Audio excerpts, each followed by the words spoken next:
IPL చరిత్రలో ధోనితోనే కాంతి, కోహ్లీ హిస్టరీలోనే లేంది 14 ఏళ్ల పిల్లగాడు వైభవ్ సూర్యవంశీ ఒక రికార్డు సృష్టించిండు. 35 బాలల సెంచరీ పూర్తి చేసి యావత్ ప్రపంచానికి ఆదర్శంగా నిలిచిండు.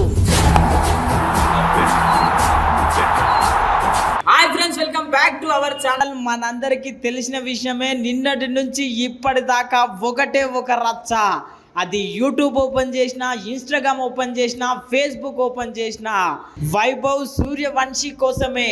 అవును, మళ్ళా 14 సంవత్సరాలలో ఐపీఎల్లో అడుగుపెట్టి ఎవ్వరు క్రియేట్ చేయని హిస్టరీని క్రియేట్ చేసిండు. నిన్న జరిగిన జీటీ వర్సెస్ ఆర్ఆర్ మ్యాచ్లో ఓపెనర్గా దిగి ఎంతో పెద్ద హిస్టరీ క్రియేట్ చేసిండు. మొత్తం భారతదేశ చరిత్రలోనే ఫాస్టెస్ట్ సెకండ్ సెంచరీ చేసి ఒక అతిపెద్ద